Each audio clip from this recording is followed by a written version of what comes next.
Hello, ladies and gentlemen. You guys are here back again for some reason, and you guys really like seeing us talk about NA. So I feel like it's only right that the same boy that joined me before comes back again, and we break down all the fun details about EU, because everybody cares about that region, because without EU, where else would NA get our players from? Anyways, joining me here today is my boy, Casey, yet again. How's it going, man? You know, you said that they really enjoyed hearing us talk about NA. They really didn't, though. They didn't enjoy they you. hated all they didn't of my enjoy picks. you. They didn't I enjoy swear you. to God, mark my words. TSM 5th place overall. That is where they're going to finish, boys. Oh, God. If they finish 5th place, I want somebody to go back to this video and just be like, he knew.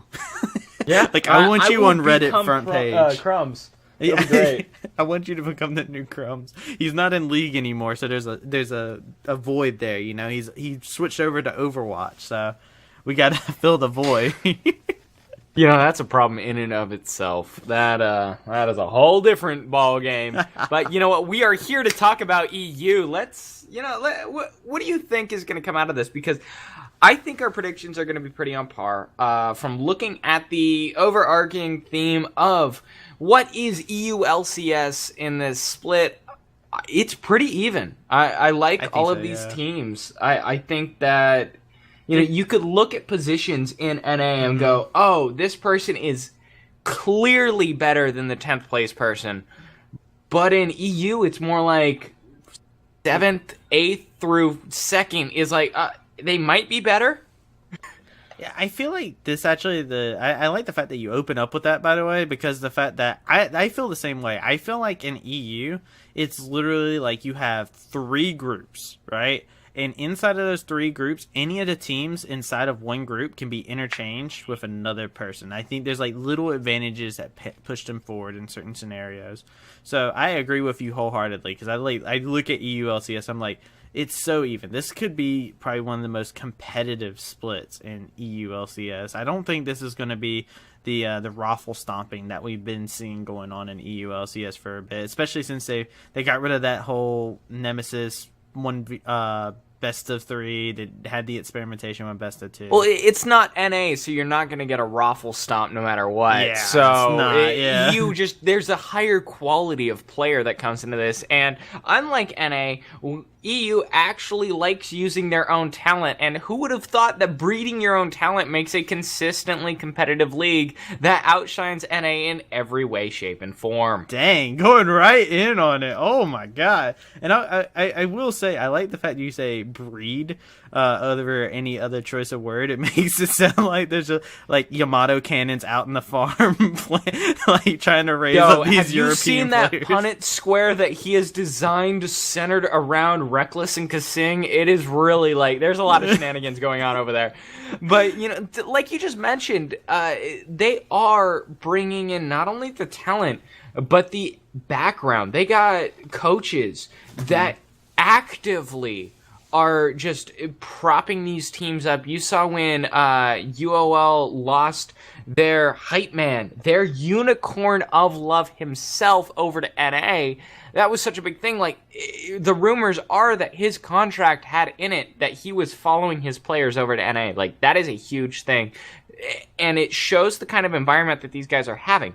Fnatic, Splice, Misfits, Shulk, all of them are very together in terms of how they like to function on the back end and have actual setups, as opposed to what NA has been the last couple of years, where you hear of teams like FlyQuest and C9 for many years just not having any background. It's very interesting to see how consistently NA is importing EU players as opposed to EU importing NA, and you know what, surprise surprise, they import, I think it's their 2nd overall NA player ever. Yeah, it is definitely an interesting story when it comes down to EU in general. Like, it's just, they have so much talent inside the region, which makes it so much interesting to watch. I'm super hyped for it. This is actually probably while this is also very competitive for EULCS, it's also very important for EULCS to spring and summer split coming up, because with NA just going into franchising, you got to think EU will be following suit. You got to think that's something that could be a possibility in the future. So I definitely am really looking at this, but we are here to do some power rankings. So I want to go ahead and explain this. If you guys haven't watched the NA LCS power rankings, if you don't care about it because you are just of the same opinion of Little Ziggles here and you think that they are the inferior region, be sure to just, listen here, because we're going to explain how we're going to do it. We're going to take turns bouncing back and forth, giving our individual opinions. After such, we're going to go back. We're going to review what our individual ones were. And we're going to say, all right, we're going to debate on who we think is in each actual position. So I feel like we might have a little bit of flip-flop in here because I feel like everybody's so close. So I think we could be like off one position a lot of the time. So it should be interesting to kind of make those debates instead of like having to argue CLG's not actually 8th place. Like, that becomes a completely different argument. Who would put CLG 8th? That's just really weird. Yeah, that's just really random. But anyways, I want to go ahead and start this off, if you don't mind. I want to go ahead and jump right into it, man. And I want to talk about who my 10th place team is. And my 10th place team is Roccat. Wow. Yeah, dude. I'm starting it off spice. We already okay. All right, so I'm going to go ahead and start it off by, I like Roccat. I do like Roccat. I think they're great. I don't think they're that great. I think they're there's so many things about Roccat that I'm just unsure about, Like, the roster in of itself, it looks okay. Like, I mean, their roster is, I believe, Prophet, Memento, Blanc, Hiku, I think that's how you say it, and Roscarin with Freddy as their coach.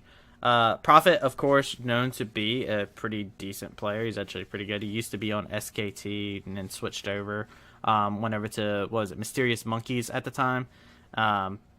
But I look at this team and I kind of have the same feeling as when I looked at Mysterious Monkeys, where I was just like, this team isn't that great. I'm gonna hold any of my comments on that one because we are already very different. And I'll just roll right into who I think is 10th place. I have H2K here. Ooh. Now, if you had watched the last 4 seasons of EULCS and not heard anything about the roster moves, and you just heard me say H2K is 10th place in the EULCS, I would have slapped you across your head.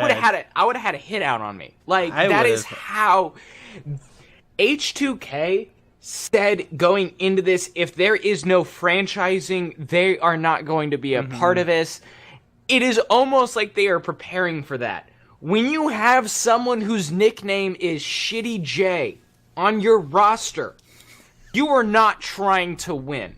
H2K's entire roster screams, we are just going to throw in the towel this season, and we do not care where we place because we are going to sell out for when we have next season. We are not going to have anyone important under contract. We are not going to try.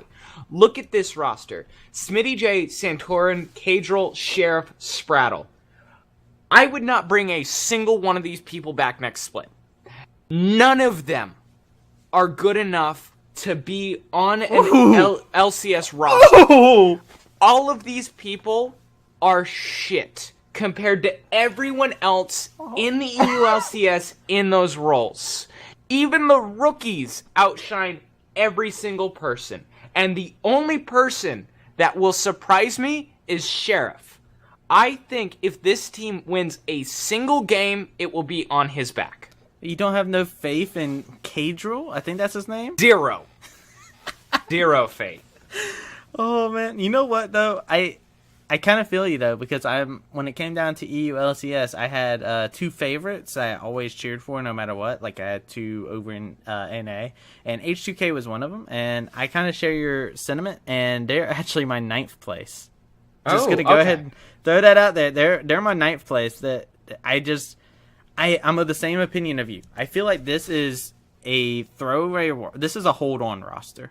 This is let's hold on. This team, honestly, like I look at this team and I say this team would be good enough to avoid relegation, quite possibly. Because I mean, they do have some players out there. Like I do believe Santorin's actually not a bad jungler. I think he does have like certain things that have to enable him, but he's by no means a top tier jungler. But he's above challenger talent. I would put him up there. I think he's one of those players that you would consider too good for challenger, not good enough for like the pro scene. But yeah, I agree with you. I feel like this is a hold-on roster. Let's see when franchising rolls around, and then they're going to try and qualify for franchising. But even then, like it's like when you take this kind of a motto towards it, that's a topic for a whole nother video. But H2K with the hold-on roster, I don't have any faith. I put them when I was talking about 3 groups. By the way, my 3 groups were 4, 4, and 2, and H2K and Rocket were the 2. So. Huh. Yeah, looking at this, I kind of have a 3-3-1 mentality where I think there's a group of 3. The 10th place team is the 1. There's 3, 3, and 1, and that's what H2K says to me, and we both kind of agree with that. And I do want to point out though that in the EU LCS this year, they have 6 imports. Santorin is an import. Like he is an NA import. You could do so much better. Nothing that he showed on TSM is good enough, I think, to qualify him as an import slot. But you know what? That is our topic for when we do our groupings together. My 9th place overall is going to be Giants. Oh, okay. Looking at this, you got Ruin, Joko, Betsy, Steelback, Targamas. I love Betsy and Steelback. These guys are my boys. I will die for Gambit. Gambit are my boys. Like, I have been a Gambit fan since, like, 2013. Or whenever they started doing the icons. I have the first Gambit icon. I have every single Gambit icon. I love Gambit. Betsy and Steelback, they came in and they performed on Gambit. Steelback to me is like watching Stixxay play. If his team gets any advantage, he is a god of positioning in and around those team fights where it's like, we're in an equal team fight, I will just outposition you to death. Betsy, again, control mage. This guy loves zigs. This guy loves just moving around the map and owning a certain zone. But I don't think the supporting cast that they put around him is good enough. Joko was uninspiring. Ruin, I don't know anything about this guy. He may be the next Cabochard when like he comes out and for 2 seasons you're like, why the hell was this guy never picked up before? And then you realize why. But Ruin might be great. I don't know anything about Targamas.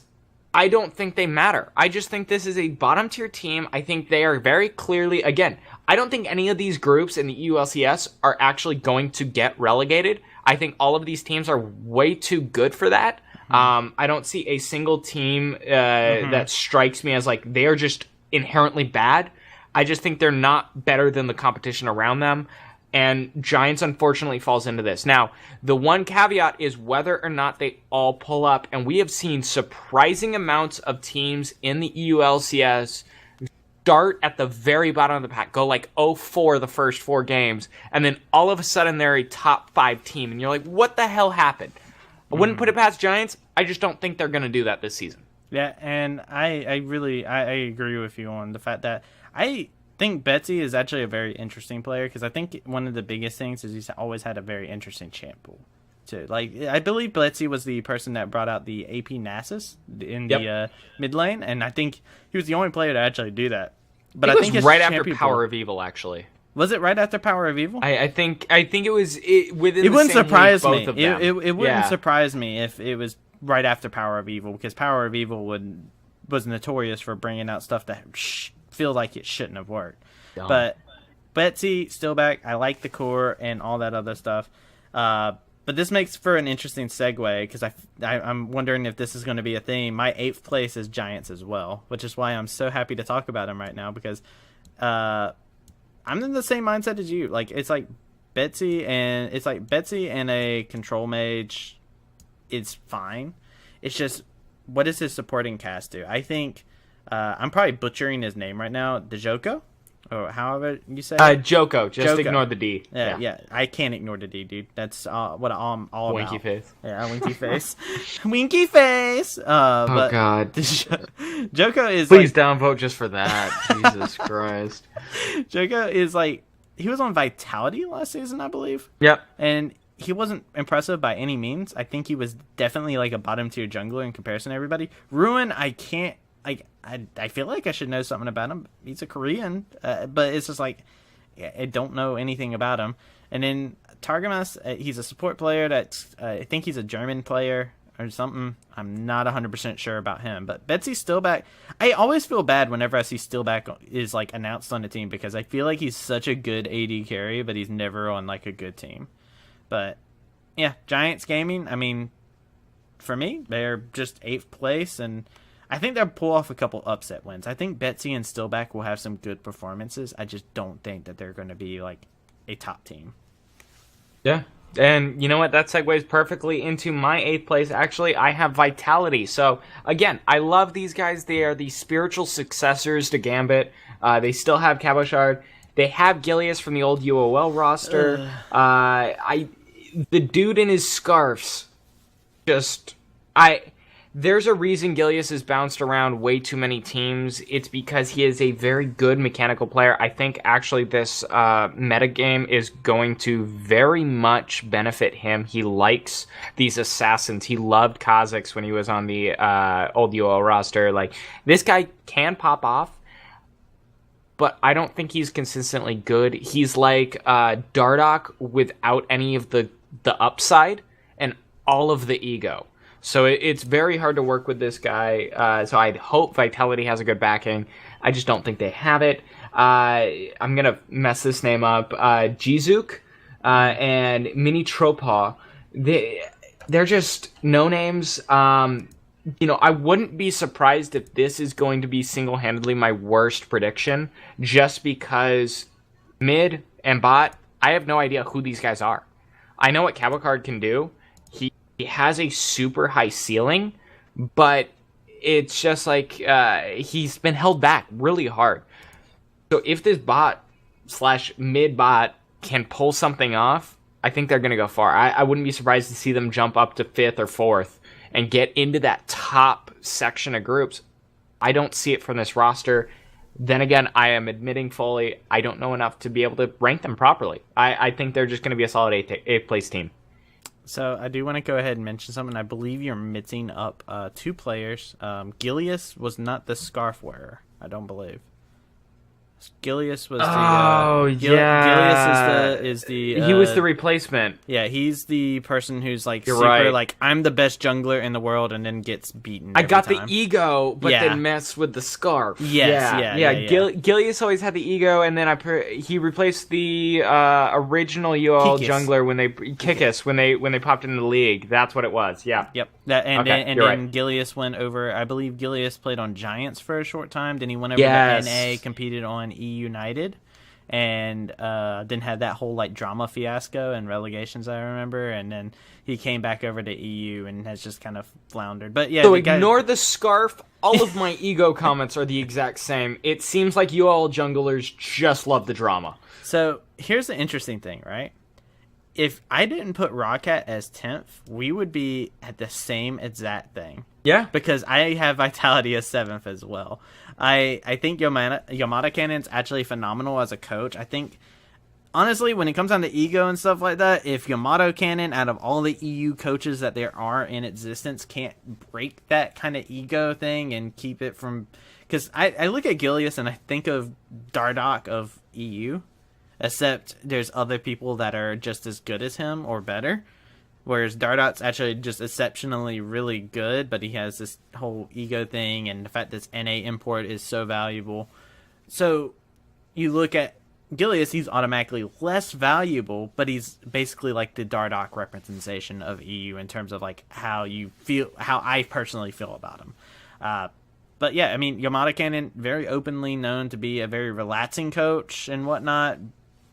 If there's issues inside this team, it's going to be rough, but I have faith in Yamada Cannon. I do think this is like a 7th place team. I I'm a Gambit fanboy to myself, so when it comes down to teams that are like the remnants of Gambit, I'm like, yeah, my boys, come on, you got to do it. But I don't know, man. It's kind of hard. I'm looking at the current meta going into it, and I'm just like, Carbo Shard is the biggest thing about this team, and if he isn't able to carry, I'm kind of concerned because there's a lack of knowledge when it comes down to the players that they brought into Vitality.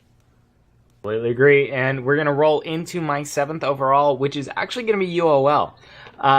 The reason I think they're falling down to 7th is because while each of these players I'm actually really hyped about. Look at this. We got White Knight, Cold, Exile, Samix, and Totoro. I think all of these are excellent players on their own. I don't think that they've had enough time to gel yet.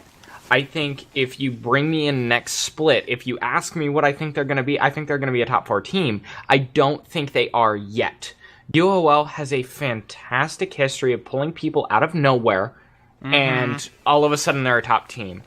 I think it'll take one split for these guys to get set, but I think once they do, they will be fantastic. That is the only reason I have them down here at 7th, is because I don't think they have the synergy. Other than that, they might be one of the top teams. Yeah, I actually fully agree with you, too, because they've shown that they have the infrastructure. They will take one season to gel, and then they will be a phenomenal team. So I think if you see the same roster for about 3 splits in a row, this is a team that's contesting number 1.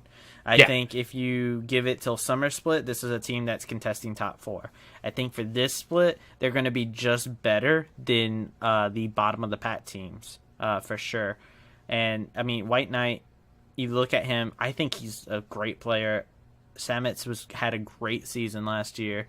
Sheepy's a great coach. And then you look at the blanks that are there, Cold and Totoro that are coming over.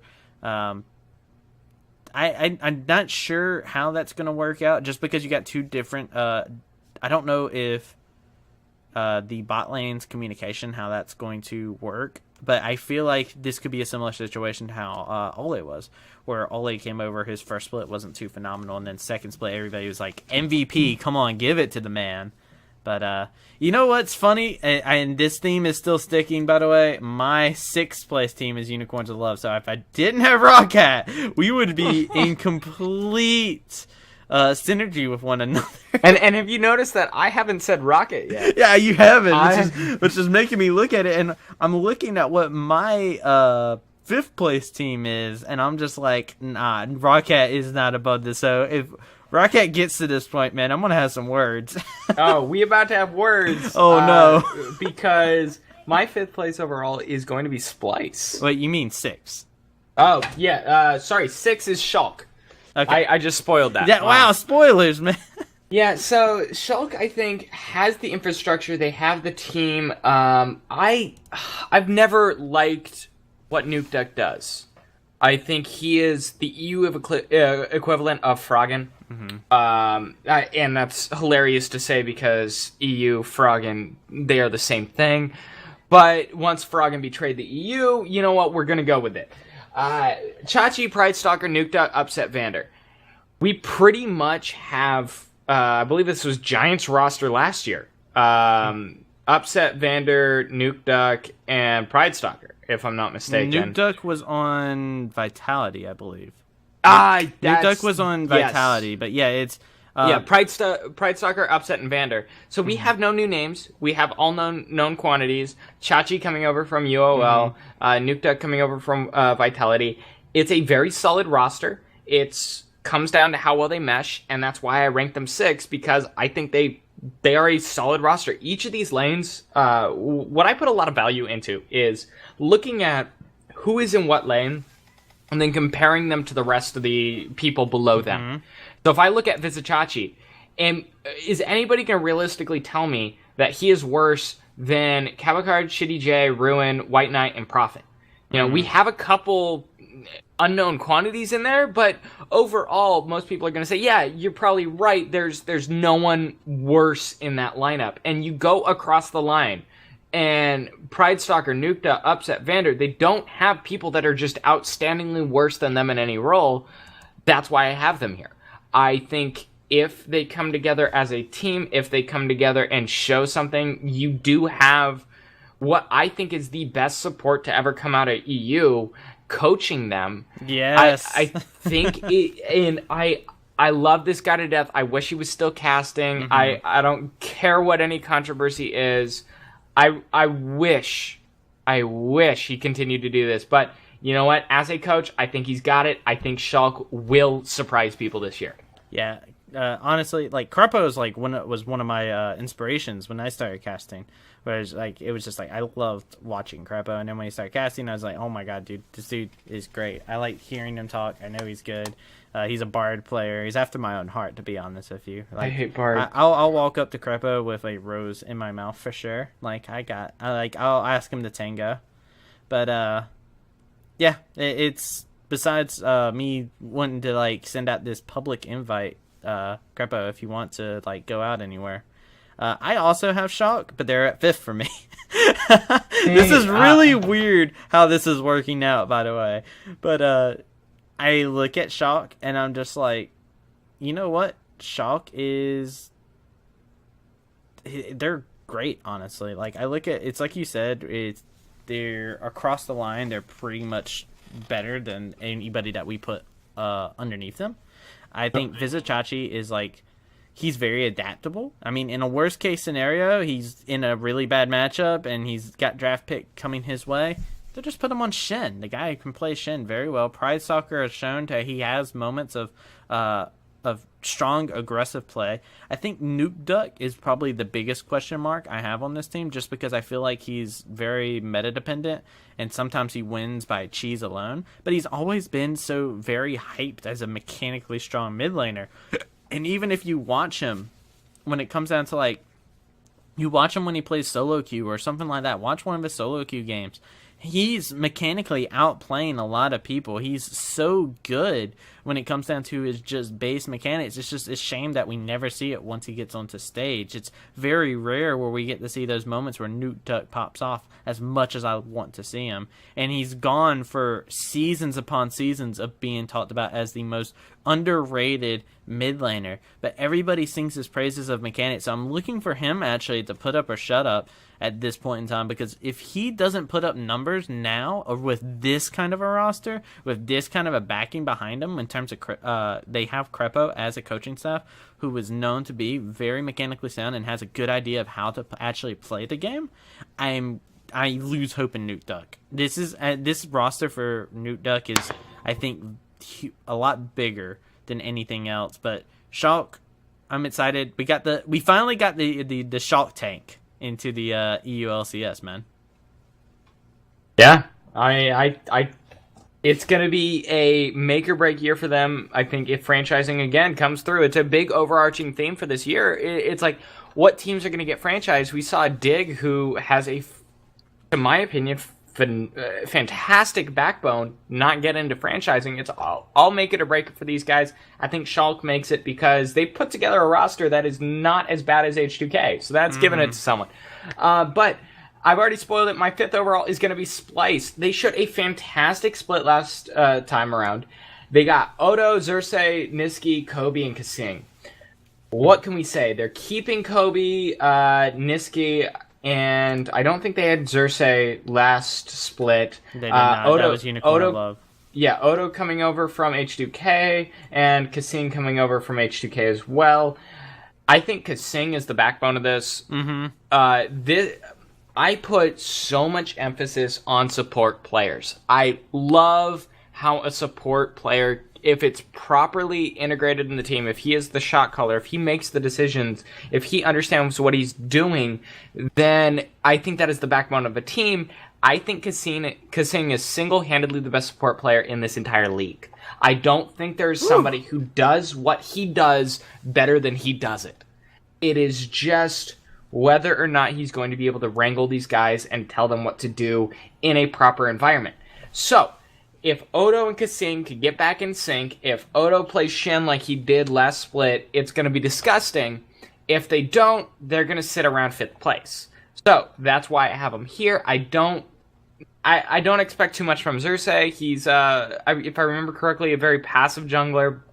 He'll make ganks, but he won't favor assassins or tanks. He just kind of plays whatever the meta tells him to. Yes, he's a very meta-oriented jungler. Yeah, Niski's chill. He just doesn't really do much. Kobe has moments where he pops off, but also moments where it's like the double lip flash situation, where you're like, what are you doing? And you spend the next 10 minutes with your head in your hands.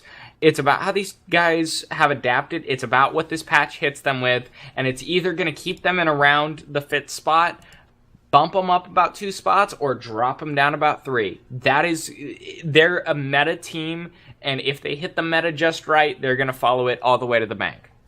So, when it comes down to it, spoiler alert, Splice is my 4th. It's not even surprising me anymore at this point that our predictions are so much alike when it comes down to these. But I think now that Miffy is gone, the way I feel about Kasing is I feel like he's the new support king, because Miffy had that role before where he called himself, he was this king of support. I think Kasing is actually that role. I actually agree with you, the fact that he's a top tier support easily. The fact that he wasn't in LCS in the past split was mind-blowing, because he's just such a strong talent.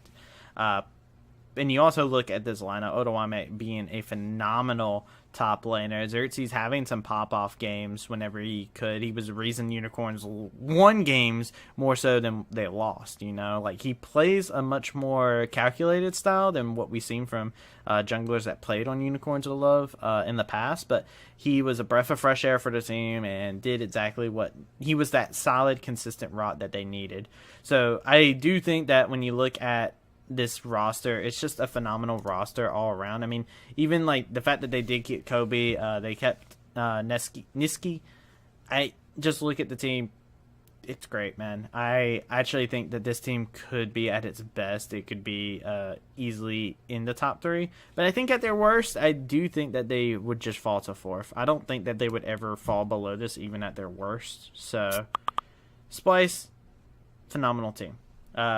But that leads us to your number 4, and we got to see, does this chain of events, or am I about to finally see the Rocket? Oh, you finally see Rocket. Ah! I was about to lose it. Actually, I am really hyped about this Rocket roster. I think Prophet and Blanc are so much better than anybody gives them credit for. Like me? Their entire roster is built around top mid win. And Memento, no, his game sense is a level where it's like, if you watch any of his games, he's that guy that knows where to be at all times. And I don't know if you play like PUBG or Fortnite or any of those, like, you drop in and all that. Yeah. If you're ever in squads, there's always that one guy who's like, yo guys, I swear to God, follow me. I know it'll be outside the zone. I know it's a weird path. And then you turn the corner and there's like 2 teams fighting, and you just happen to wait for the last 2 guys to like try to kill each other, and you just kill them and you walk through the end of the game. That is what Memento's level of understanding this game is. He understands where to be, and it doesn't look pretty when you're watching it, but the outcome is always beneficial to his team. Every single time. I think if they are going to win, it's going to be on the backs of Prophet and Blanc. I really like Norskeren as a support. Again, I put a lot of emphasis on what the support can do. I think Hiku and Norskeren, if they build up any sort of synergy, it's going to be kind of like a Sven and Midi bot lane, where they act independently of the team, and whatever they do in the bot lane is going to impact the team overall. So if they int their asses off, it's going to be a really big problem, but most likely they're going to go even or win lane, and that's just going to add to the advantage that the rest of the team has. I really feel like what they've put together is a team not looking for just this split, but looking for the next 3 splits. I do not see this team dropping below 4th. I do not see them missing out on playoffs. I think they're going to Worlds this year. Oh, snap. All right. I mean, you got them in 4th. Only 3 teams can go to Worlds, so we're going to have to see if they're able to improve throughout this split. But we're getting over to number 3, and this could be our first possible time that we're agreeing on something. I got number 3. I have Fnatic, and people are probably going to hate me for that one. But I look at Fnatic, they're bringing back the same roster, right? They are bringing back with a couple different additions. So wait, how many splits ago was Hilly on UOL? Who was that? Hillising? Hillising? Yeah, he's been on UOL forever. Yeah, because I think he's the new addition. Yeah, he's the only new addition. Yeah, so they're not bringing it back the same, because I was going to say, I swear that's to God, what I was saying. I was on UOL last split. Yeah, I was saying, like, he was, like, the basically same roster, but they decided to switch out their support. I think that's probably not a bad idea, honestly. It's kind of weird to see Soaz come back, because Soaz is somebody who I felt like has been declining in terms of play for a bit. But there's also the meme where it's like regular season Soaz in comparison to playoff Soaz. Like playoff Soaz and international Soaz is a different beast from the regular season one where he just gets annihilated in lane, it seems like. Bertza, I think, was a lot of people that actually were sleeping on last season, and now they're a little bit more hyped about. Cap's already been mechanically good, and I was actually really curious about Reckless because, or Reckles, whatever you want to call him. But him and Hillsang, I think that could be a great pair. It's just, this is obviously, like, this is me trying to figure out a reason why I would have this team third. And it kind of goes back to that thing where I was like 4-4-2 is how I felt. But I look at this roster and I'm just like, I feel like they won't be first or second. There's just something, like a gut feeling is more so my reasoning than anything. Just because of the fact I don't think they're going to do as well in terms of the playoffs. And I do think, like, Soaz, I do think is a regular weakness when it comes down to the regular season. And I think that's probably a big thing between the teams. And I'm just still curious on how this team actually grows from this point. Because I do think that they got better, but I think the other teams had some good additions to add into their lineup as well. You know what? And you are actually correct. We do have our first agreement. I completely agree Fnatic is going to be third. However, I see a situation in Fnatic rising. And that is because of Reckless and Hillisung's synergy. Hilly has been on a team that, if I were to put one word to the old UOL team, it was go. Yeah. and if there's one thing you learn at League, be it solo queue, be it duo queue, be it squads, like whatever, if you say go and you get the entire team to have one person who, if they say go in, you all go in and you follow and you commit, you are going to win so many more of those fights than you expect just because most people aren't coordinated in that matter. And that was what gave you all such a big advantage. Reckless has been perpetually the, like, I'm going to sit back and just not go. Pairing him with somebody like Hilly, who is so used to playing Alistar, to playing Leona, to playing these off-meta engaged champions that'll go ham at a moment's notice, is going to be so good for him, not only as somebody in Fnatic, but as a player in general. He's going to start to understand how playing like with someone who's super aggressive actually works. I think that would be very beneficial to him and Fnatic as a whole. Fnatic has kind of missed that the last couple splits. They've won by I call it the complexity comp, where you kind of just sit back for 60 minutes, build up your items, and it's going to be like a 0-kill game until you decide to win. That's what Fnatic's felt. They've out macroed at every stage of the game, but now they have somebody who is so used to going in and engaging, and going and getting those fights and winning the game for them that they're not going to have these 40-minute games anymore. They're going to drop down to like 26, 28-minute games where they're being proactive, they're making plays, they're engaging. It's going to be so good for them as a team. It's going to be so good for them overall. And swapping out that piece might actually be what determines first through fourth for them. It's understandable. I think, like, we talk about these teams right here, and you were talking about it's 3 for you, like your groups of 3. This is your 3 right here. So, yeah. And you and me are in agreement. I think it's we can both agree that these 3 teams coming up can alternate throughout it. So any Fnatic fans out here, we're not saying they're bad. We're just saying that we don't know if they're going to be first or if they're going to be third, but it's going to be so freaking close. This team, even at their worst, is going to be third place in my mind. So when we're looking at that, though, we got to go over to second, right? And we got to find out. Are we gonna still? Oh, it'll be whether or not we match our top three. We might literally only have Rocket different. I have Misfits second. Misfits second is my secondary pick. I struggled with this, to be honest with you. This one was really tough for me because I thought about how good Misfits performed at Worlds. I thought about how this team's coordination worked, how the draft plan worked, how the back side of things worked for this team, right? I thought about this so hard. And you even look at the team. They got Alfari in the top lane. They got Matslor in the jungle. They do not have Power Evil. Instead, they have Sandcuts. Which, by the way, I consider an upgrade. Because if you guys watched the NA one, if you haven't, go ahead, pause this video, go back to it. Fast forward to where I talk about Optic. It's towards the beginning. I won't spoil where they are if you haven't seen it. But you can go over there and you can see that. I think Power of Evil is an overrated player.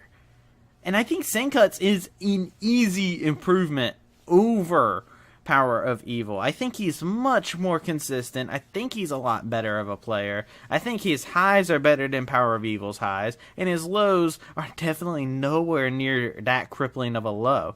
And then you look at the boy, Han Sama. And he is going to be in there, in that AD carry role. He's coming back. And honestly, I think Hansama showed everybody in the past 2 seasons, this is the AD carry to watch out for. Now that Sven is gone, he's kind of has the same effect that what's going on with Kasing. Kasing now, I look at him as kind of like the king of the supports.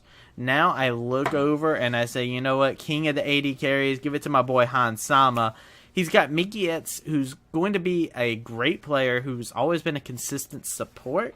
And like I already said, the backbone of Misfits is so strong. I think they have a good direction going forward when it comes down to this roster. You know, is this where we differ? We were so close. We were so close. I have G2 here. Okay. I really think that, like, my entire placing G2 comes down to who the fuck is Wadded. Like, I get it. I get his hype. I get why they brought him in. He's going to be a wonderful foil to Hjarnan, because Hjarnan has a tendency to go too ham, to go too far and just play frontline ADC. I don't like it. You got Wonderwear, Yanko. Sorry, he's now Wonder. Yankos and Perks. I think Perks is going to be the best ADC in EU. Mid lane. Who? What? Perks is going to be the best. Perks is going to be the best mid lane in EU. There's just no question about it. Look at his competition. There's nobody that's going to be able to stand up to him. Yankos did a fantastic job on H2K.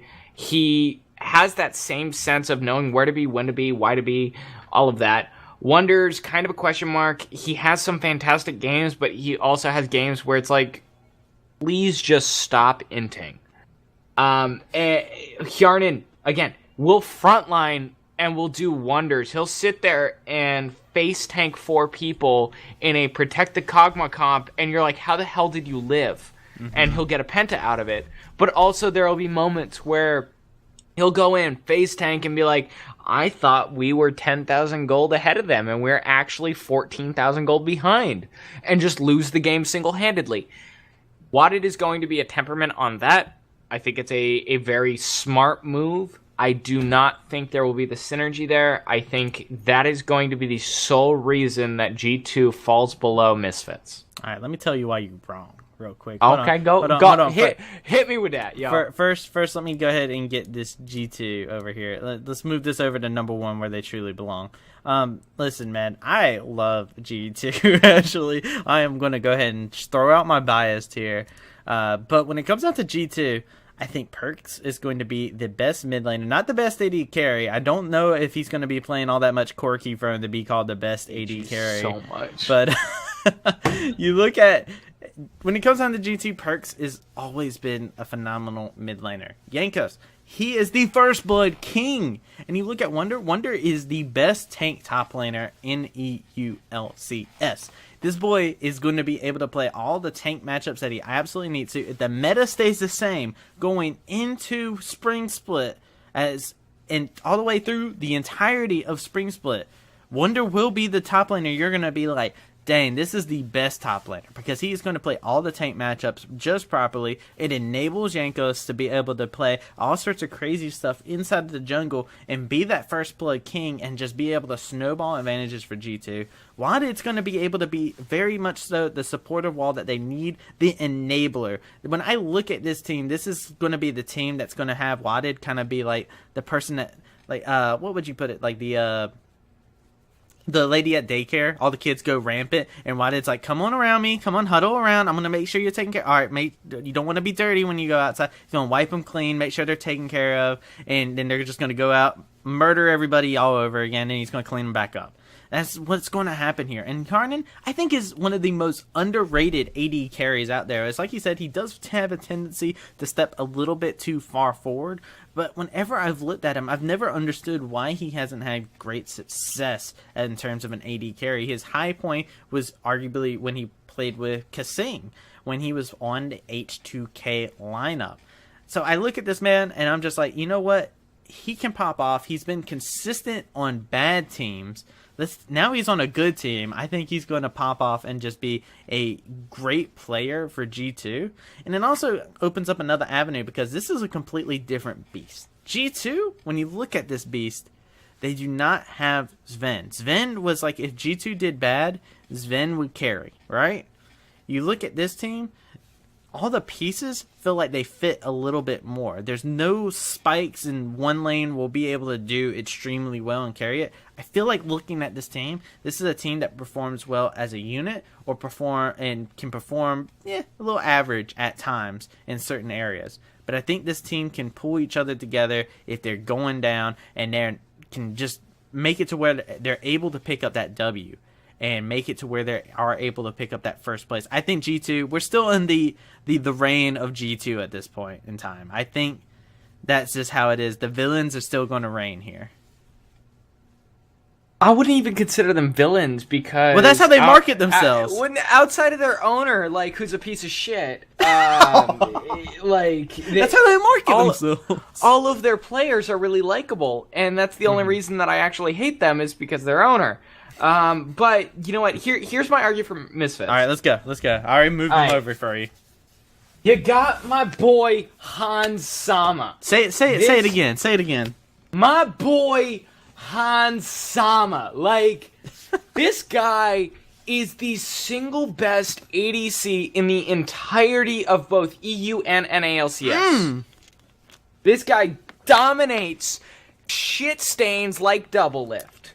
He dominates everybody else in this entire freaking EU LCS.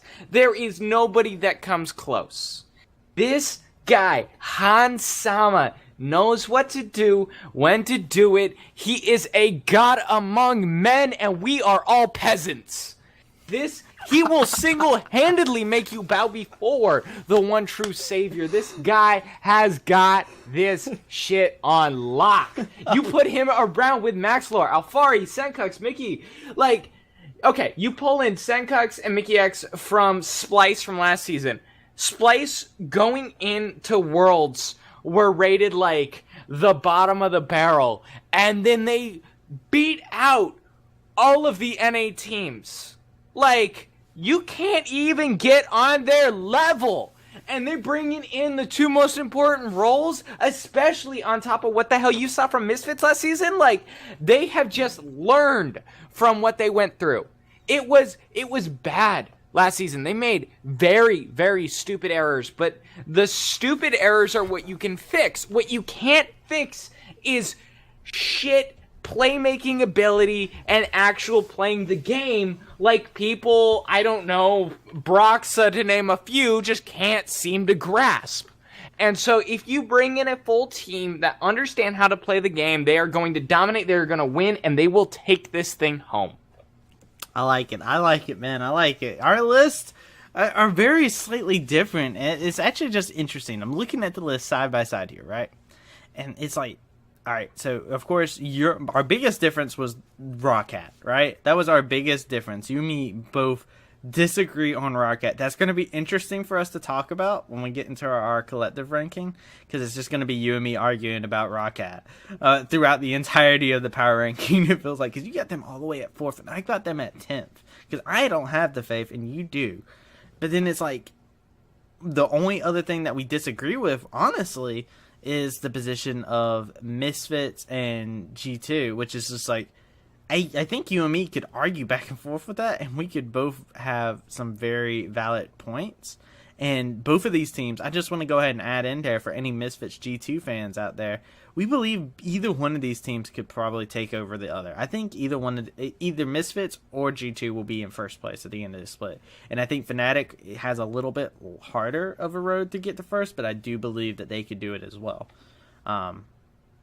But any thoughts going in between ours? Did any of these surprise you from my side? Your rocket placement, like, what the fuck, dude? Like, there's no way around it. Like, the way I rank things are very heavy on who I place lower than them. Are they worse positional wise than the team? And if it's close or if I'm confused, I will then look at the entirety of the team and start looking at, like, how does their unit cohesion work? Because we have all had those solo queue games where you just have that top laner that is, you swear to God, is a master smurf because of how much they're dominating your own top, or the enemy's top laner, and you just get carried by that Riven that's 23-0 for no reason. And I look at Rocket and I go, is Prophet worse than Shitty J? No. Is Prophet worse than White Knight? No. Is Prophet worse than how Cavalcard has been playing? No.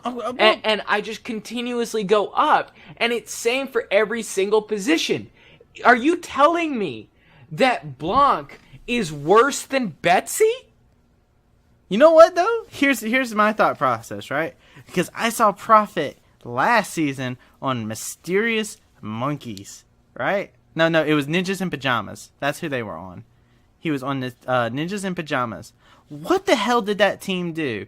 Prophet did not deserve, like, looking at Prophet, you looked at him and in the top lane position, he looked like he would be better than everybody else, and he floundered. You look at the rest of the talent, there was cases like this positionally. Now, I do see your argument for certain players on Roccat, by the way. Which, by the way, do you want to just go ahead and move this over to our total rankings? Because I feel like this is you and me. No, we're getting into this now. Yeah, let's hold on. Let me go ahead and do my professional grade stuff here real quick, as we are, because you and me are about to get into this. Like, we going in the weeds right now, bro. This is exactly what's happening right here. We have got to get this all figured out now. So let me get this screen over, and alright, I'm moving over all of our icons. So while I'm moving over all of our icons, let's go ahead and talk about the fact that of why I can see your point in a couple cases for Roccat, though, after you talked about them, right? Because this is the thing about Roccat. I look at this team, and I remember the disappointment of Prophet in the last season. I don't recall anything about him being anything good. I remember he was decent, but it was not a daily routine, right? It wasn't like every time he came in he was decent. He was decent sometimes, and then he was bad the other times. I do think your point about Memento is a great one, though, because there's I do value that quite a bit, to be able to know how the game should be played, because that's how you also stay ahead of the meta. And that's very important inside of professional play, because a lot of times when whichever team is the first to start a meta, like, I want to go ahead and for the people watching us that are NA fanboys, let's take a representation. Let's go back to TSM, everybody's favorite team that Ziggles loves to put in 5th place. And let's go and talk about the fact that they started the Galio mid thing over in inside of NA LCS. They were starting to do it. And a couple patches later, that became the meta thing. Take Galio mid, it's so good. And exactly on your point, it's not just taking Galio mid, though. The genius behind it was a second Shen. Yes, exactly. It was something that could be anywhere on the map, and that entire meta was surrounded by, if you're going to have more people there than the enemy team, you're going to win this fight. And if the few times that we saw Galio mid lose or Shen top lose, it was because they just got stomped by someone who was just genuinely better than them in the top lane. And every single time you lose that, that's why I have no faith in Cabochard, because he is a very heavy Renekton player. This guy loves playing bully tank top laners, and it's like, if you don't have somebody who is familiar with that role when the meta shifts, then it's going to throw off the entirety of your team. Yes. I think Prophet and Memento are someone who's just like, they are ambiguous with whatever the meta is, because they don't care. They will play the same style no matter what champion. Yeah, but here's another thing. Like, the support staff that comes around Roccat. The only thing I come across from Roccat is they probably have the best Reddit representative. Whoever handles their Reddit stuff is probably like one of the best. Let's throw that off the table, because Vitality is up there as well. Okay, yeah, that does not right. matter. It's Vitality and Roccat. You know, but I want you to tell me, I want you to tell me who Blanc is worse than in the mid lane. Who Blanc is worse than Perks, Caps, Sandcucks, think Niski. Yeah, I would put Niski above him. Situationally, I'd put Nuke Duck. Situationally. So for mid lane, you're telling me that Blanc is ranked 5th or 6th? About 7th. I would probably rank him about 7th. So you're saying Exile is better? That's so rough. Are you saying Nuke Duck's better than Blanc? I said situationally. Nuke Duck is situationally be. But if you had to take a mid laner, would you take Nuke Duck or Blanc? That's so hard. I think. All right, I would probably go.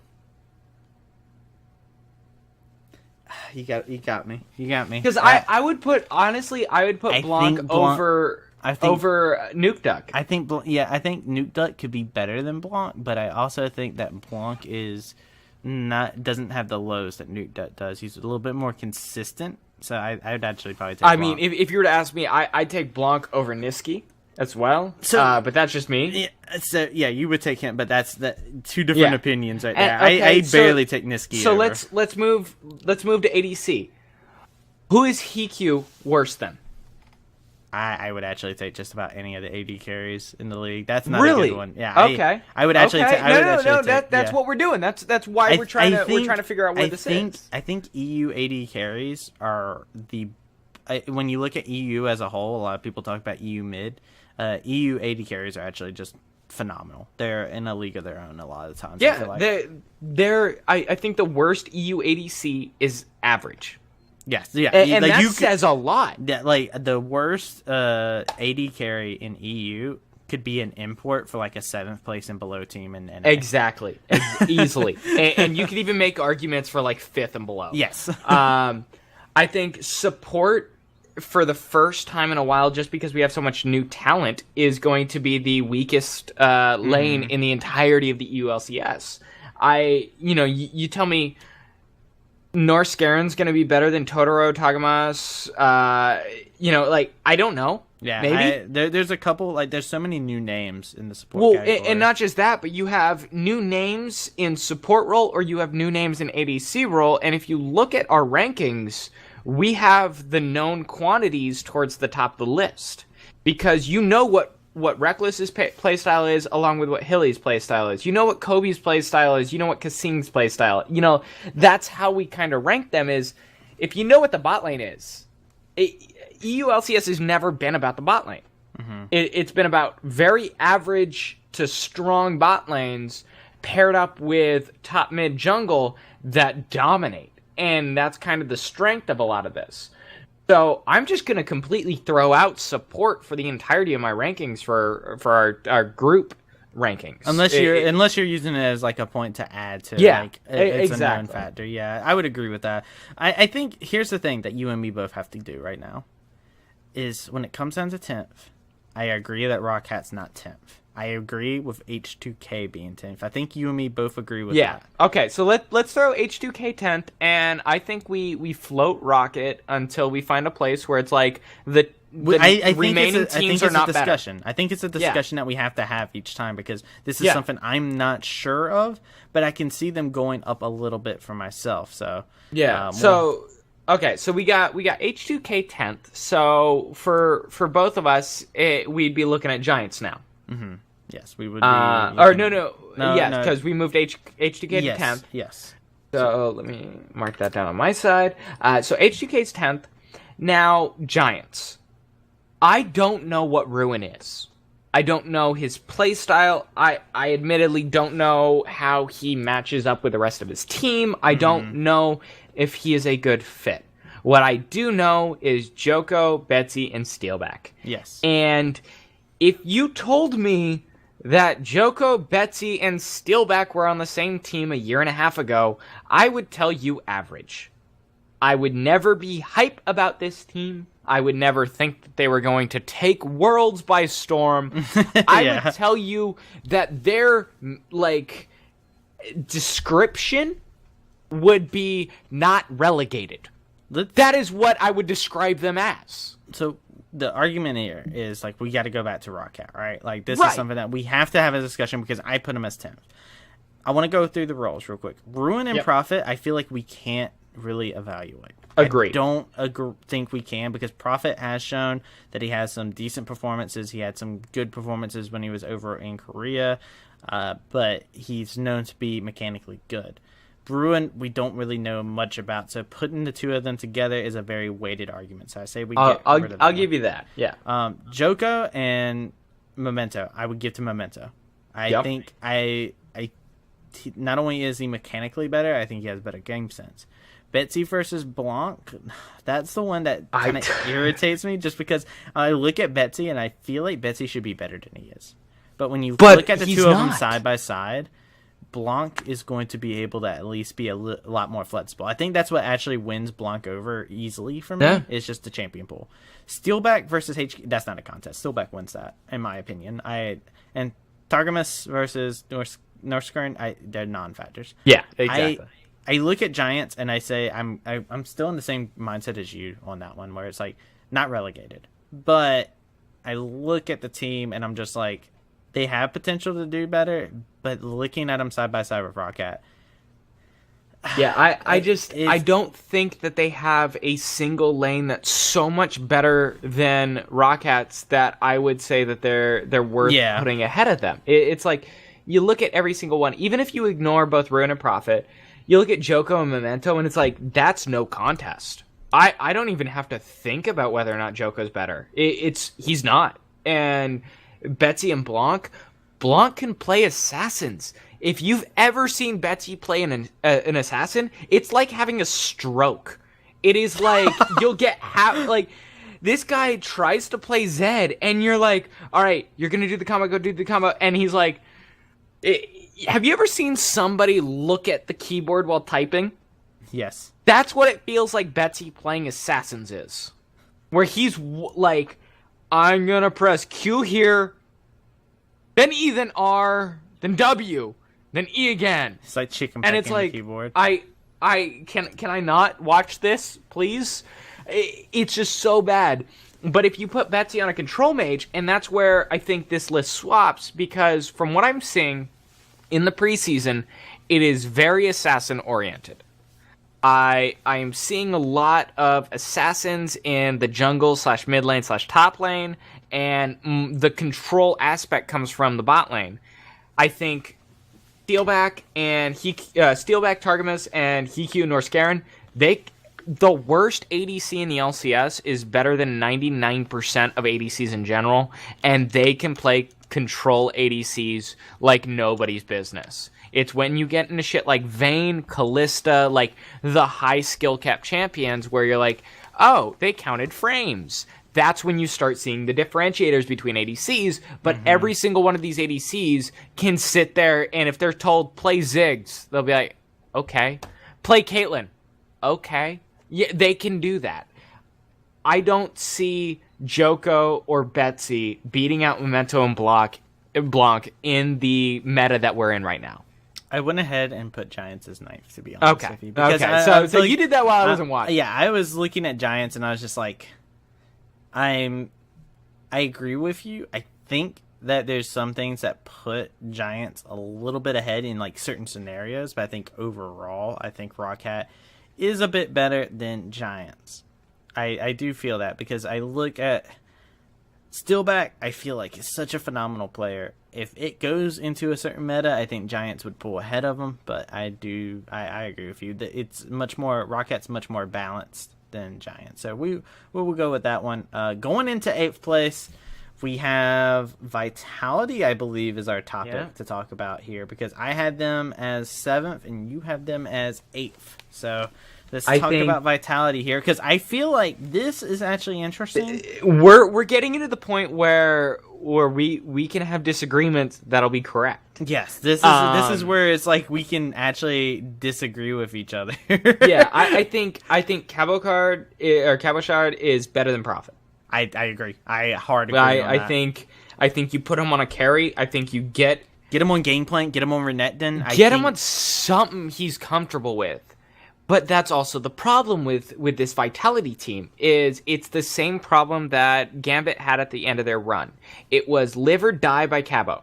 If Cabo could dominate the lane, they were going to win the game. It was just that simple because he becomes a force that it is so dominant that you just can't mess with that. And that is something that's continued through League is the more dominant a top laner gets, you just can't. You can't. We saw it with Cho'Gath. We saw it with Renekton. We saw it with Nasus. Like, these champions that constantly will stack or get items and just become a monster, for lack of a better word, you can't deal with when your team is 10k gold behind.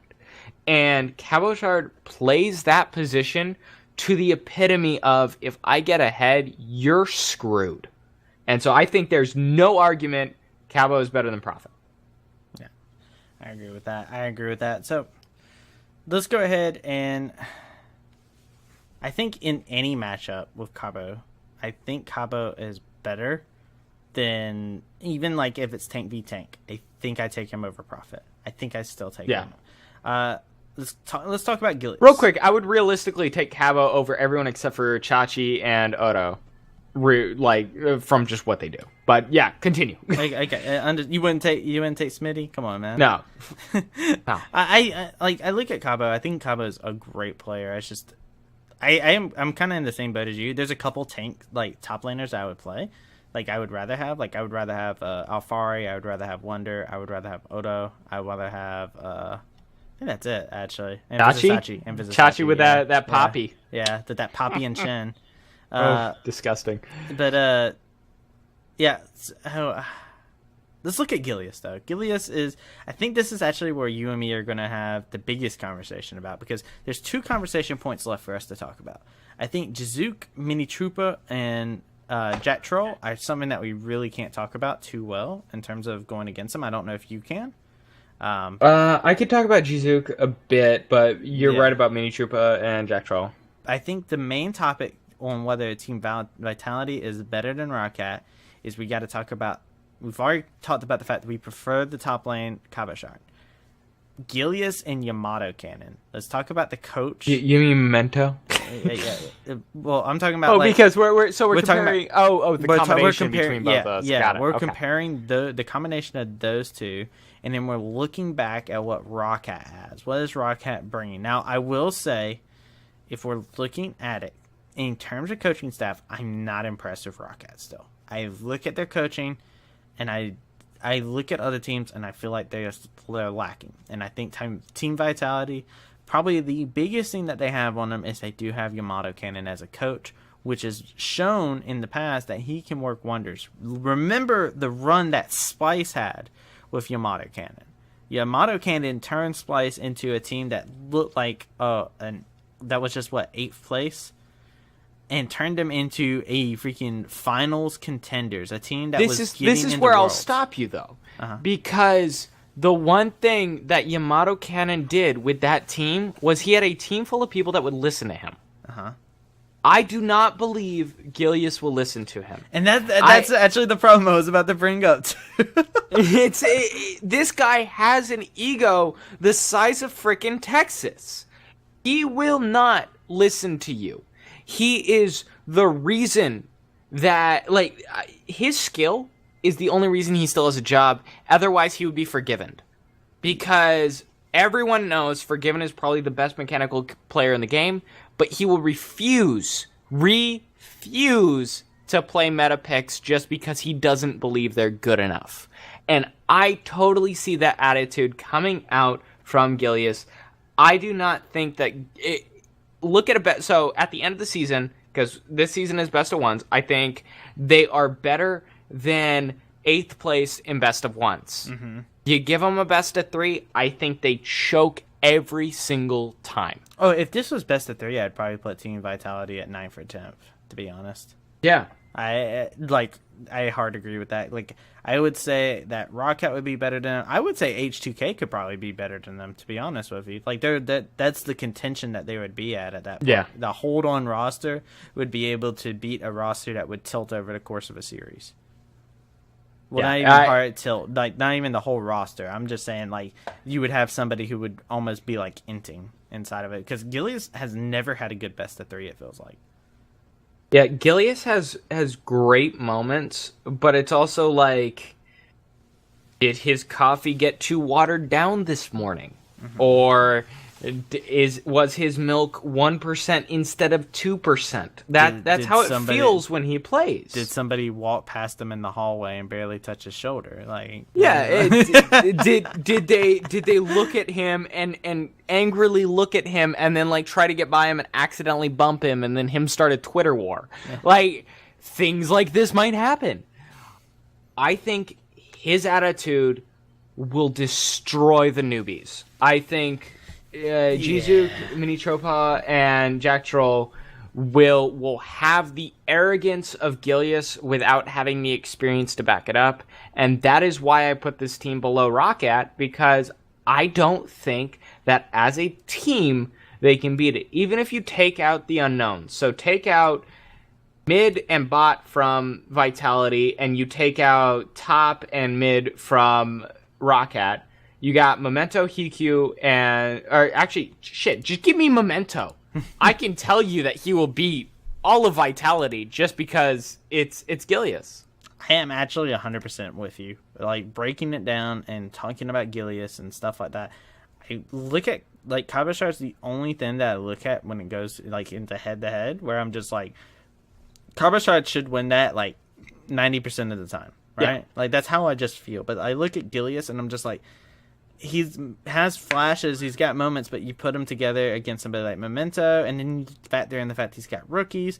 I think the rookies could grow well with Yamato Cannon, because we saw that effect happen with Splice. You talked about it, the fact that he had these players that were willing to learn from him and adapt and listen to his words and adapt a play style and adopt a lifestyle to make it to where they would be able to play the game at a higher level and continue getting better. I think he will have a positive effect on Jisoo, Minitropa, or Jetro, but it feels like that him versus Gilius could be a possible thing. Maybe we have EU breaking point. Who knows?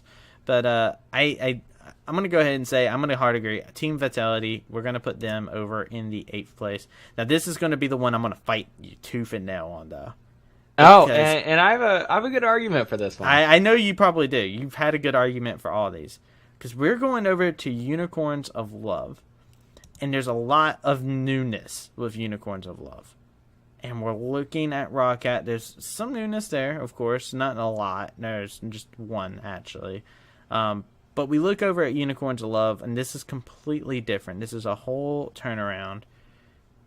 I do believe in Unicorns of Love placing higher than Rocket.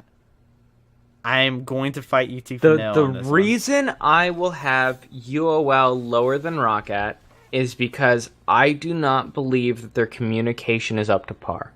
I think every single one of their players across the board is better than Rocket. I will give you that. Yeah, that's except for maybe Blanc into Exile. That's kind of like one of those mismatch things where it's kind of like it's not a bad matchup. Like it's not like you put the two of them together and you're just like you instantly just hit the button and you're like, yes, this one, give me Blanc. But my problem comes from White Knight and Totoro.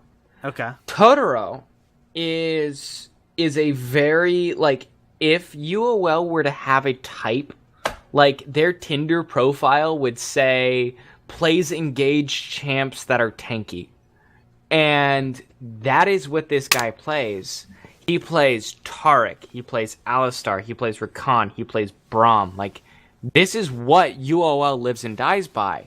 But when you have an engaged champ in the support lane, in the support position, you want somebody who speaks the language and can communicate properly when they're going in, and can feed the information. A good support is somebody who doesn't go in alone, but goes in with a purpose.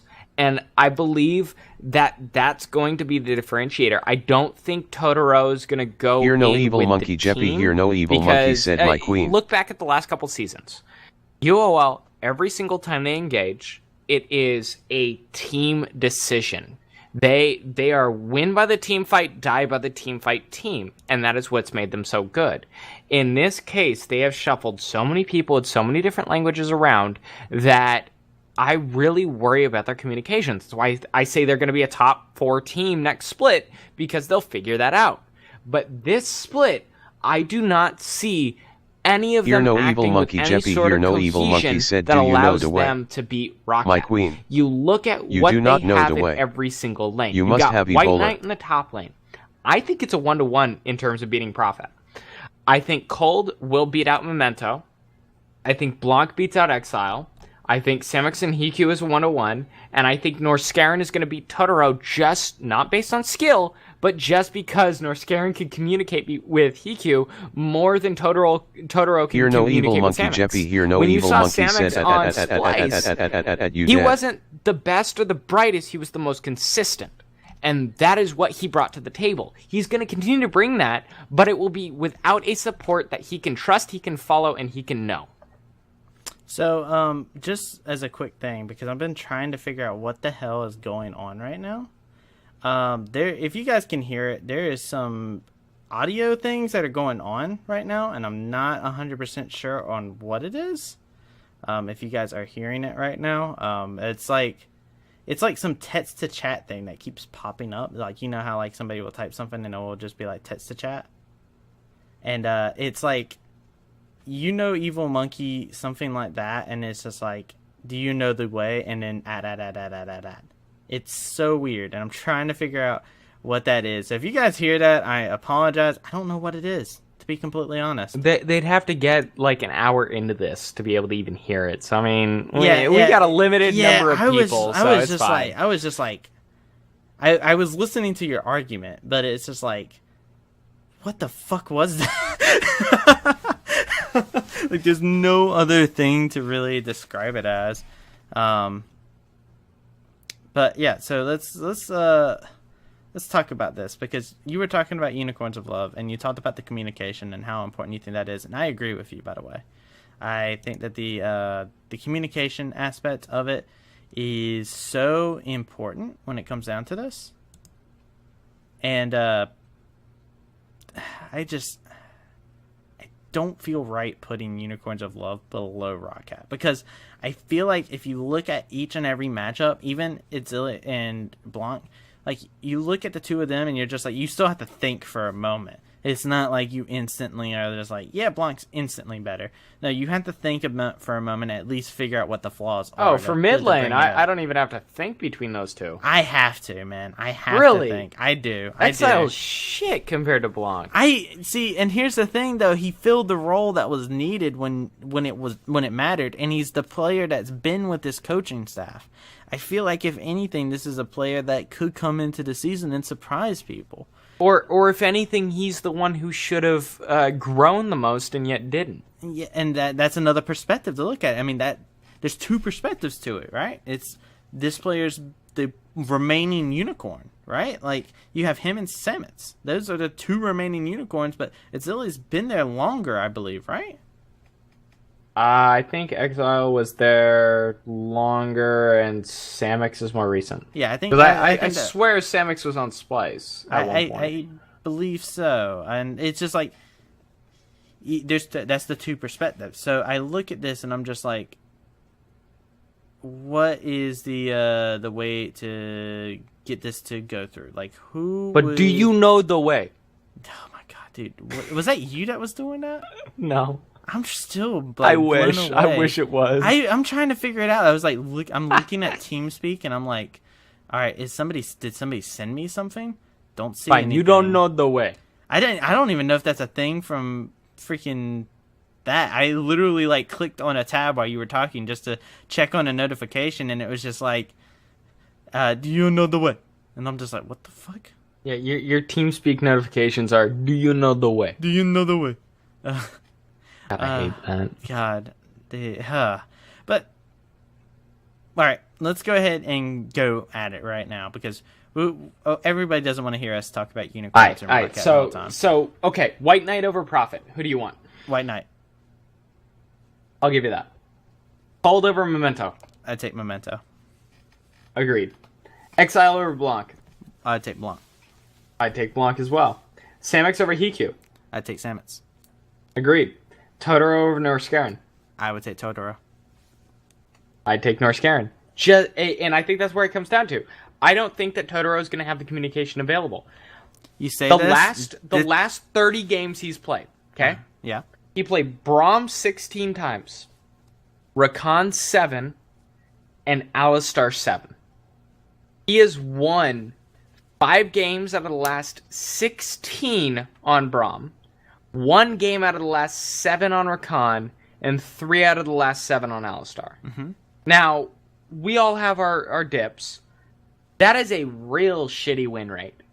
And if those are the 3 champions that he is playing, if you are putting that much time into those 3, those are what you want to be playing as a team game.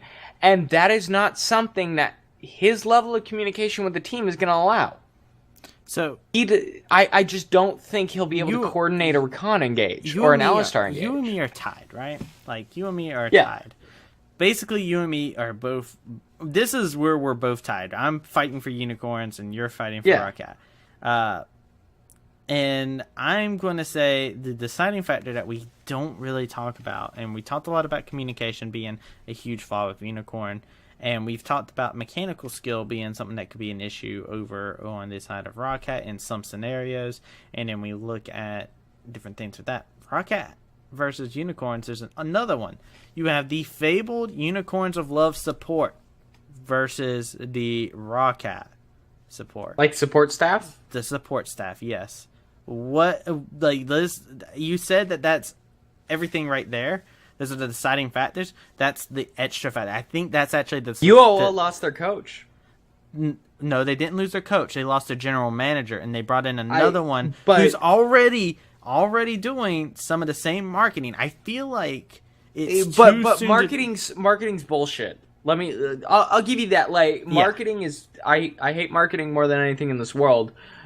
I think that Roccat has the more stable support staff, and year-over-year stability will beat out initial changes.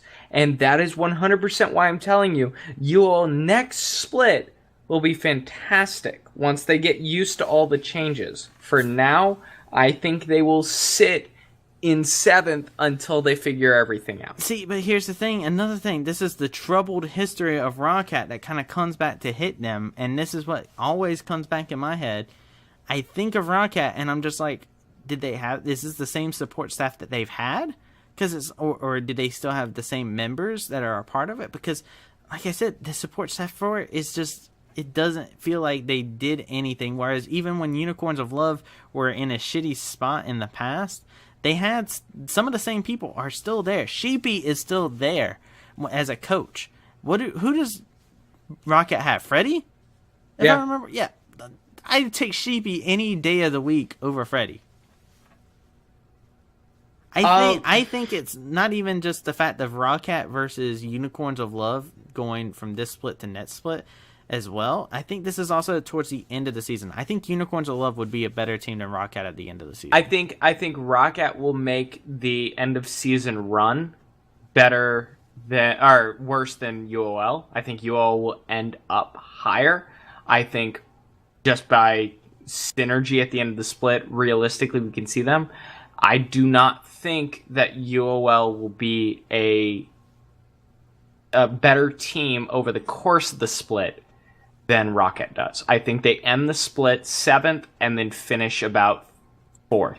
So, this is where I'm going to say it right now. Because I think you and me are both in agreement that we both agree I'll give you Roccat 7th, UOL 6th. So you think that that's what we're going to go with?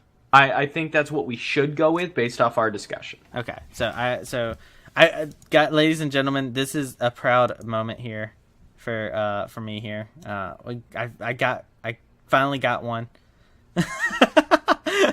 Hate you. So we got Roccat and Unicorns both put there, and I feel like this is something I do want to go ahead and emphasize right now. We had to argue so hard about Roccat. We spent a majority of this video talking about Roccat at this point. I think we have talked about Roccat more than any other team. Well, because every other team, it's kind of set where they're going to be. Like, I don't think we're going to disagree until 1st and 2nd. Like, we realistically can look and go, okay, 6th is going to be Shulk, 5th is going to be Splice, 4th is going to be Fnatic. I think we should still talk about why we think they're that way. Yeah, so, but like we're not going to have any major disagreements until we get to the top 2. I think this is our biggest disagreement. Just because the nature of ULCS.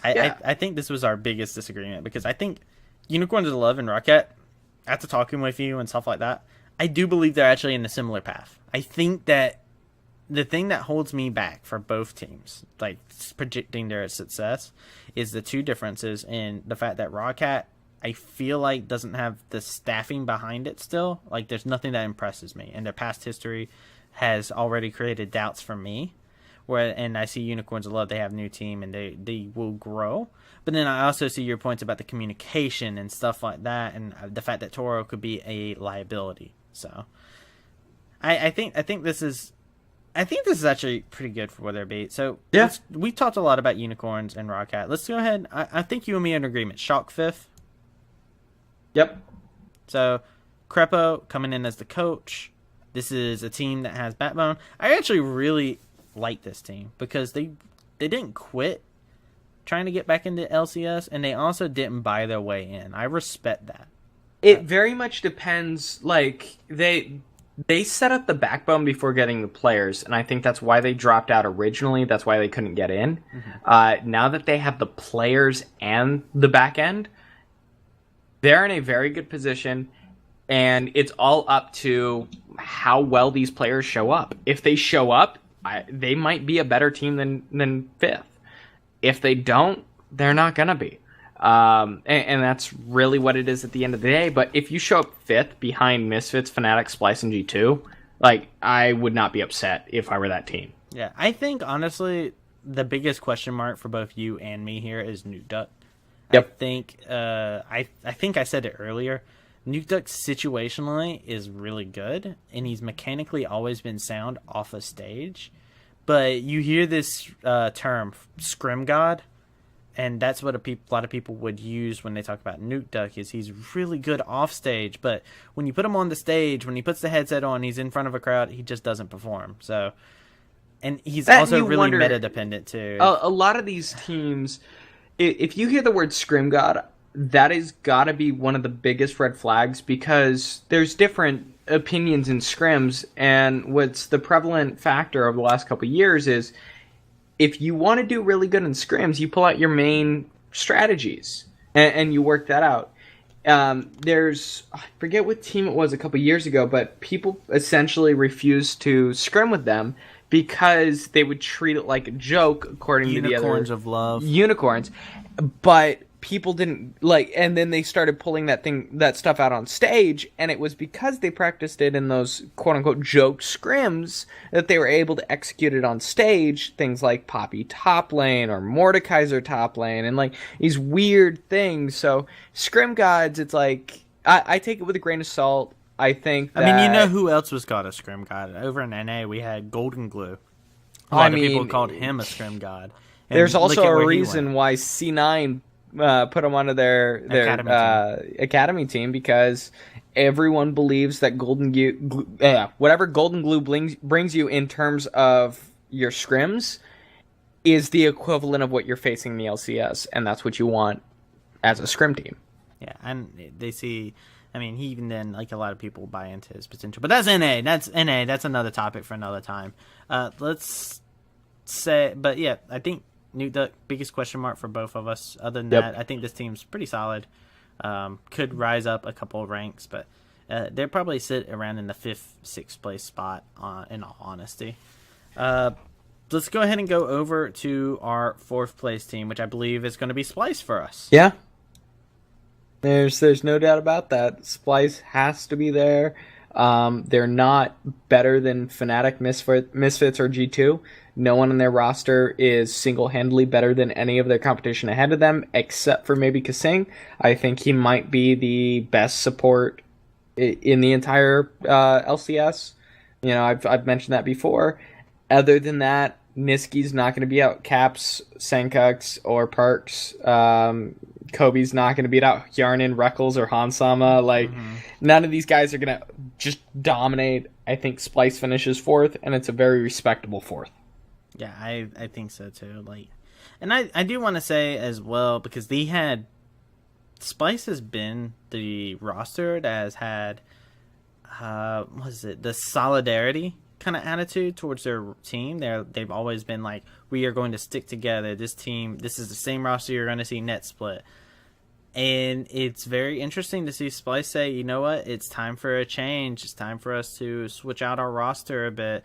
And I think in terms of off-season, you look at the other off-team seasons, even though, there is differences there, I think they're one of the teams that definitely have one of the best off-seasons. Getting Otawame, getting Xerxes, getting their hands on Kasing.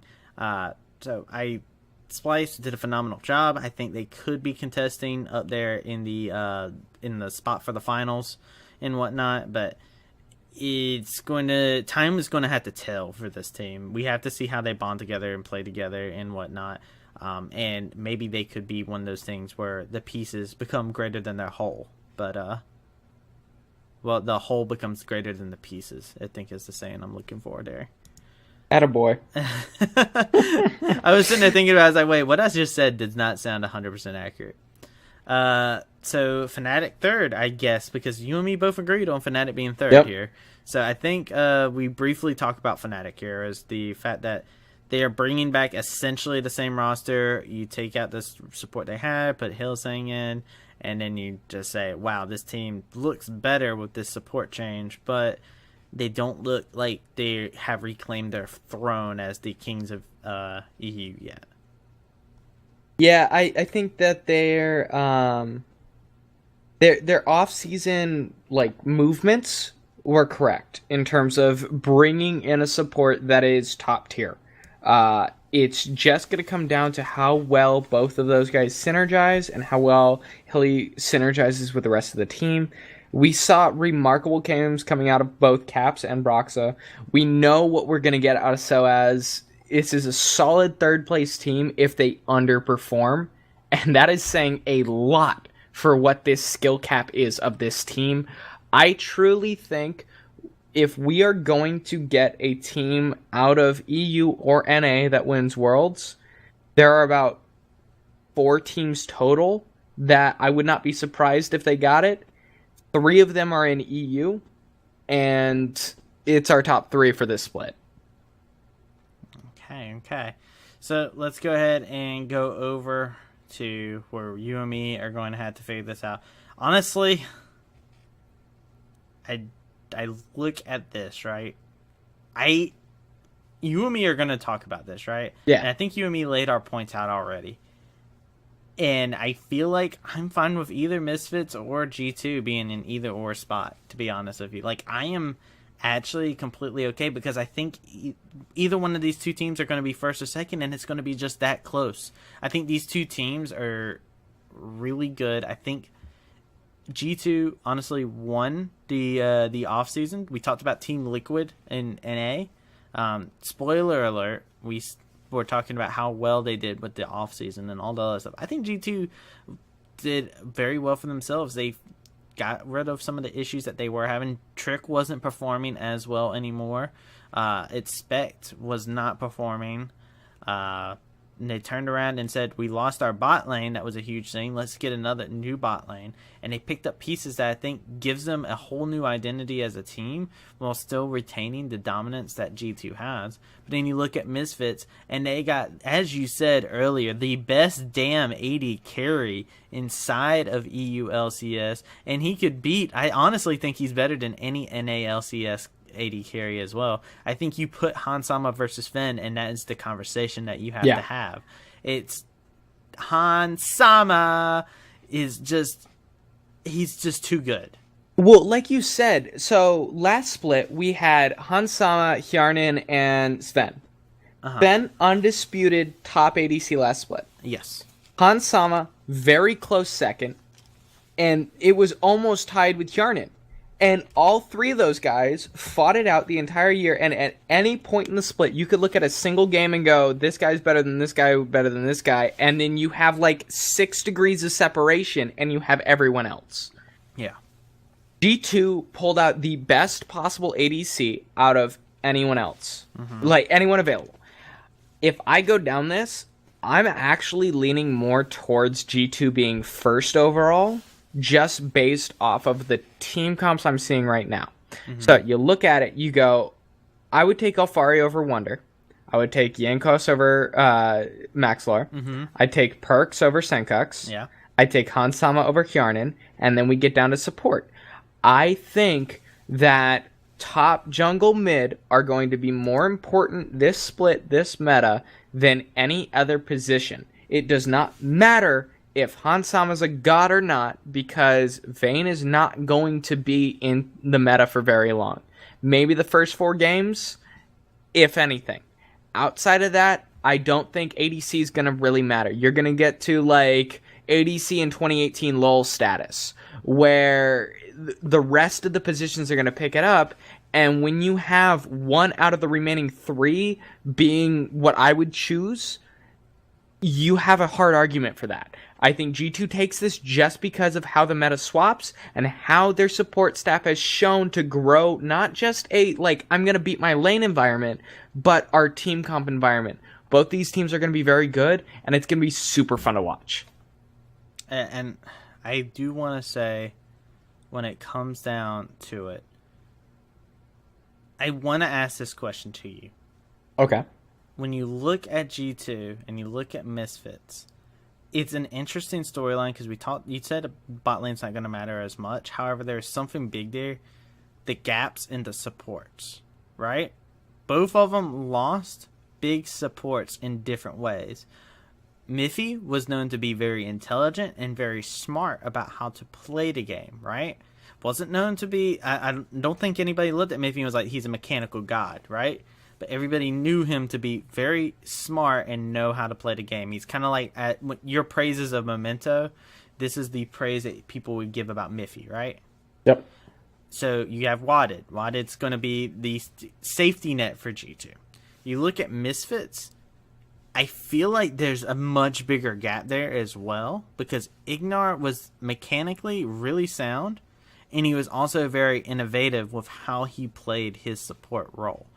And you even saw that at Worlds. He was a trailblazer inside of Worlds, probably the most influential player, at least among some of the most influential players in terms of Worlds, because he pulled out something, and then other teams started pulling it out later on throughout Worlds.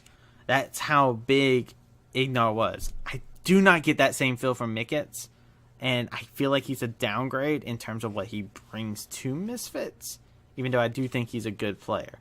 So, with that being said, I feel like there's a bit of a hole there in Misfits. I think G2 might be a little bit better. I think they might have a little bit of an advantage.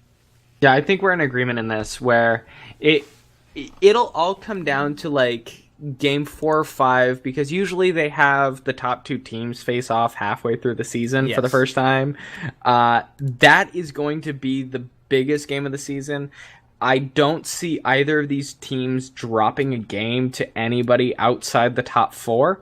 I think Shulk might be the upset, but Vitality, H2K, Giants, UOL, Rocket, they're gonna get stomped by the top 4. It's gonna have to be an unprecedented level of not adapting to the meta for these guys to drop a game, and that's where we're going to see both these teams fight it out week 4, week 5, and just put it all on the table. Let's see what you got. It's going to be a fun season. Yeah, it really is. Like, this season, honestly, is going to be so good to watch, just from, like, a viewer's perspective. Like, I have not been so hyped to just watch a season of EU LCS. And it feels good, man. Like, I like the teams. I like all the new talent. There's so many new names that I have to actually get to know and figure out if I like them on said team. There's all sorts of surprises that could happen. These power rankings could be completely wrong. I mean, how much of a brick would you shit if H2K came out and was like 4-0 in the first 2 weeks? That would be. I would be surprised that because you and me hasn't been kicked off the team yet. Like, but I mean, like, it's so interesting. Like, I mean, even like looking at the teams, like, if you were to tell me that I would be putting H2K as the 10th place team, like a couple splits ago, like 2 years ago, I would have laughed at you. I would have been like, "You're dumb. Yeah, there's no way." H2K has an amazing support staff. They have Frawley as a coach. They have Feb. They didn't have Febvin at the time, but they have all these amazing players. They've got freaking Yankos. They've got Otawame. Like, their team's just too good. Why would they ever? And then they lost them all. Like, it's a mess. Yeah. So, any closing notes that you have about EU LCS besides it's going to be really fun to watch? Any takeaways from our list or anything that you have a new perspective on or anything like that? What I'd like to say is that H2K is shit tier and would probably place 6th in the NALCS. I wouldn't give him that, man. To be honest, I will hands down give him that. I wouldn't give him that. I wouldn't do it. Even Shitty J will stomp on any of the top players in NALCS. I'm gonna defend NA real quick here. You put him. He's already been in NA and gotten stomped by when we had worse top laners. That was okay. Yeah, no, that was not an accurate representation of him. No. Listen, it's been proven. He came over when we had worse top laners than what we do now and got stomped. All right? I don't want to hear this. You can't use Smitty if you're going to use somebody from H2K as an example of why they're going to be better. Give me at least give me Santorin or K-Drill or something. I hate Santorin. Sheriff is probably easily the best player on this team, and I won't even be like surprised if he just pops off. But that's kind of my closing statement. I've been a major EU fanboy for years. I consistently think that EU has gotten the shortest end of every single stick and used it to just dominate and show why, like, every other region is NA imports every other region. They never use NA talent. It's because NA has no talent and they don't care to actually implement it or develop it. If they do have any talent, it's embarrassing and frankly very sad. EU is the region that the West will need to look forward to if they want to win anything internationally. All right. Well, I'm excited, everybody. Be sure to check out this list. This one was running a lot longer than what our NA one did. But if you guys enjoyed, be sure to hit that subscribe button, hit that like button, comment, drop, and tell us how Ron Ziggles is yet again if you want to. He loves hearing about it. I send him messages all the time about it. Yeah, that's why he does this. This is he does it for the tears, like that's how he rolls. But be sure to follow us. You can always find me at Twitter at Travysty. It's up there in the little title thingy up here. And then you can also follow the Xigua, the watermelon that is always mispronounced. And be sure to give him a follow, send him a message. He'll reply to it in about 6 months. No, I get email notifications now, so I'll be a lot quicker. Oh, all right. So 5 months. All right. So, ladies and gentlemen, thank you all for coming out, and peace. We are out.